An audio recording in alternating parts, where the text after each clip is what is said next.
নমস্কার বন্ধুরা, আশা করি সবাই ভালো আছেন। লিগ্যাল ফর অল চ্যানেলে আপনাদের সবাইকে স্বাগত জানাই।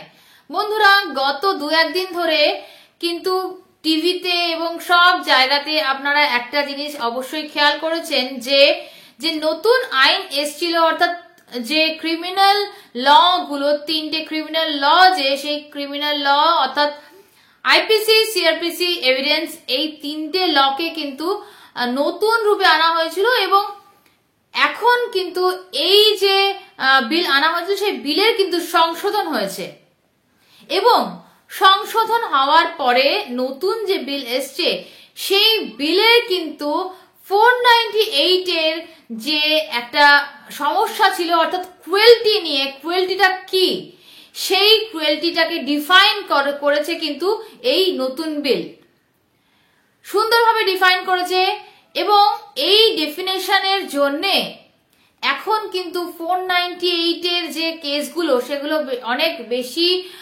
লড়তে অনেক বেশি সুবিধা হবে। কারণ আগে যে জিনিসটা হতো সেটা হচ্ছে যে 498 এ যে কোনো হয়তো বাড়িতে ঝগড়াঝাটি হলো, স্ত্রী গিয়ে 498 এ ফাইল করে দিল।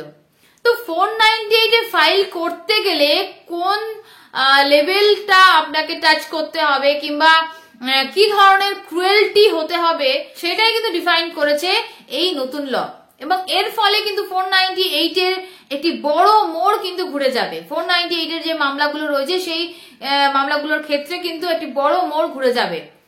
কারণ এই ক্ষেত্রে বলা হয়েছে যে এই যে নতুন বিলটা আনা হয়েছে সেই বিলে বলা হয়েছে ক্রুয়েলটি কাকে বলা হবে, কি ঘটনা ঘটলে তাকে ক্রুয়েলটি বলা হবে এবং ওই ক্রুয়েলটি ঘটনা ঘটলে তবেই কিন্তু 498 এ ফাইল করা যাবে। ক্রুয়েলটির ওই লেভেল ঘটলেই তখনই কিন্তু 498 এ ফাইল করা যাবে।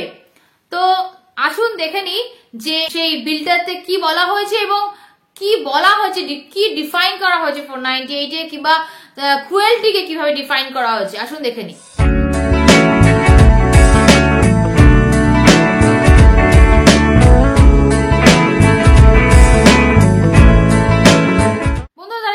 ছোট্ট করে বলে দিই যে এখনো যদি সাবস্ক্রাইব করে না থাকেন আমার চ্যানেলটা অবশ্যই সাবস্ক্রাইব করে নেবেন এবং বেল আইকন প্রেস করতে ভুলবেন না, কারণ বেল আইকন প্রেস করা থাকলে আমাদের ভিডিও সবার আগে নোটিফিকেশন আপনার কাছে পৌঁছে যাবে।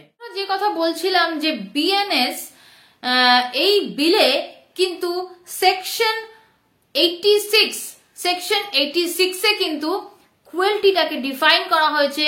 ক্রুয়েলটিকে ডিফাইন করে বলা হয়েছে যে the revised section 86 define cruelty to women as any willful conduct which is of such a nature as is likely to drive the woman to commit suicide or to cause grave injury or danger to life, limb or health, whether mental or physical। তো বন্ধুরা, এই যে definition দেওয়া হয়েছে নতুন বিলে, এই ক্ষেত্রে কি বলা হয়েছে যে যখন কোনো মহিলাকে শারীরিক কিংবা মানসিকভাবে এতখানি অত্যাচার করা হবে যে ইচ্ছা করে তাকে এই অত্যাচারটা করা হবে, উইলফুলি এই অত্যাচারটা করা হবে এবং উইলফুলি এমন কোনো কাজ তার সঙ্গে করা হবে যে সে সুইসাইড করতে যায় কিংবা তার মেন্টাল অবস্থা কিংবা শারীরিক অবস্থা এতটাই খারাপ হয়ে যায় যে সে সুইসাইড কমিট করতে যায় কিংবা এমন কোন ইনজুরি তার শরীরে হয় যেটা তার জীবনহানি মানে জীবনকে সংশয় করে দেবে কিংবা জীবনহানির কারণ হতে পারে, এরকম কোনো ঘটনা যদি তার সঙ্গে ঘটে, সেটা মেন্টালি কিংবা ফিজিক্যালি দুটোই হতে পারে, সেটাকেই কিন্তু ক্রুয়েলটি বলা হবে। বন্ধুরা বুঝতে পারছেন যে সামান্য সাংসারিক ঝগড়াঝাটি যেগুলো হয়ে থাকে, সমস্ত পরিবারের মধ্যেই, সমস্ত সংসারেই কিন্তু এই ধরনের ঝগড়াঝাটি ঝামেলা হয়ে থাকে, সামান্য একটি কথা কাটাকাটি বা একটি মনোমালিন্য কিন্তু 498 এ ফাইল করার জন্য যথার্থ নয়। ক্রুয়েলটি হিসেবে কিন্তু সেটাকে গণ্য করা হবে না। ক্রুয়েলটি হিসেবে কি গণ্য করা হবে সেটাকে আপনাদেরকে বলে দিলাম।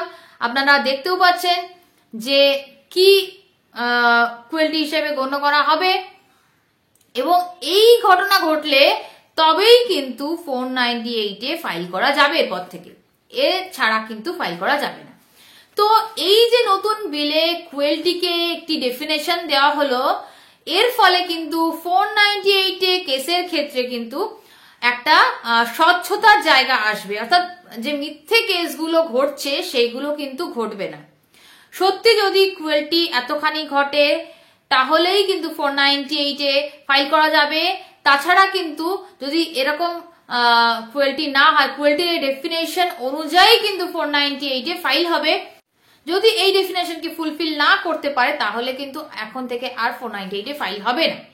তো আশা করি আজকের ভিডিও আপনাদের ভালো লেগেছে, আপনারা বুঝতে পেরেছেন যে নতুন বিল 498-এর ক্ষেত্রে কতখানি গুরুত্বপূর্ণ হতে চলেছে এবং পরবর্তীকালে এই বিলের উপরে যে আইন আসতে চলেছে সেই আইনে পরবর্তীকালে 498-এর মোড় কিন্তু ঘুরতে চলেছে।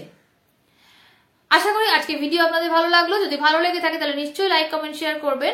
সাবস্ক্রাইব করে অবশ্যই আমাদের পাশে থাকবেন, বেল আইকন প্রেস করতে ভুলবেন না। আজকের মতো এখানে বিদায় নিচ্ছি, দেখা হচ্ছে পরবর্তী ভিডিওতে। ততক্ষণ ভালো থাকবেন, সুস্থ থাকবেন, নমস্কার।